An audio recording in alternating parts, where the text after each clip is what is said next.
dongeng, dan legenda. Nama Cimahi berasal dari bahasa Sunda, di mana Cai Mahi berarti air yang cukup. Nama ini mencerminkan kekayaan sumber daya air di wilayah tersebut, yang memang terkenal memiliki aliran air yang cukup untuk memenuhi kebutuhan penduduk setempat. Cimahi mulai dikenal pada awal abad ke-19, tepatnya saat Gubernur Jenderal Hindia Belanda, Herman Willem Daendels, memerintahkan pembangunan Jalan Raya Anyer Panarukan sekitar tahun 1901-an.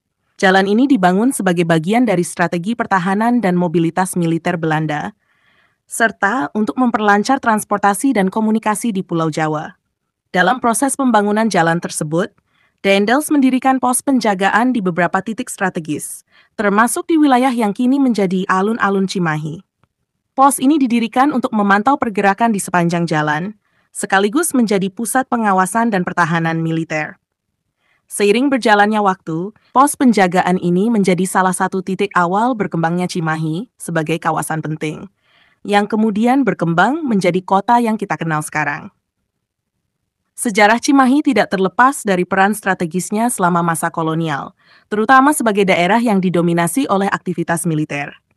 Hal ini kemudian berpengaruh pada perkembangan infrastruktur dan demografi Cimahi yang akhirnya resmi menjadi kota administratif pada tahun 1976 dan ditetapkan sebagai kota otonom pada tahun 2001. Setelah pos penjagaan didirikan oleh Daendels di Cimahi, wilayah ini perlahan berkembang menjadi kawasan penting, terutama dari segi militer.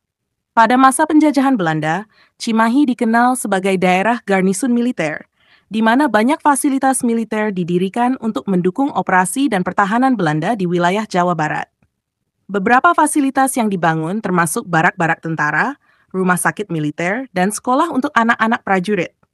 Selain fungsi militernya, Cimahi juga berkembang sebagai daerah pemukiman bagi keluarga militer. Kondisi geografisnya yang strategis, ditambah dengan akses mudah ke jalur transportasi yang dibangun di era Daendels, menjadikan Cimahi tempat yang ideal untuk mendukung logistik dan kebutuhan militer Belanda. Pada era setelah kemerdekaan Indonesia, peran Cimahi sebagai kota militer tetap kuat.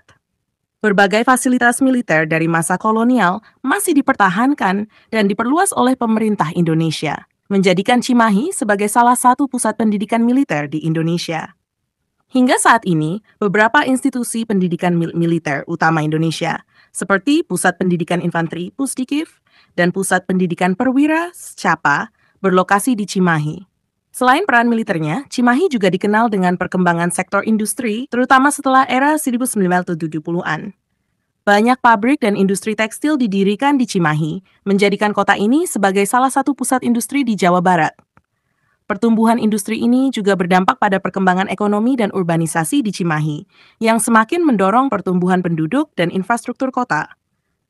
Pada tahun 1976, Cimahi diresmikan sebagai kota administratif yang memisahkannya dari Kabupaten Bandung. Status ini memberikan otonomi yang lebih besar bagi Cimahi untuk mengelola urusan pemerintahan dan pembangunan kota. Kemudian, pada tahun 2001, Cimahi resmi menjadi kota otonom, terpisah sepenuhnya dari Kabupaten Bandung dengan pemerintahan sendiri yang bertanggung jawab atas pengelolaan wilayah dan warganya.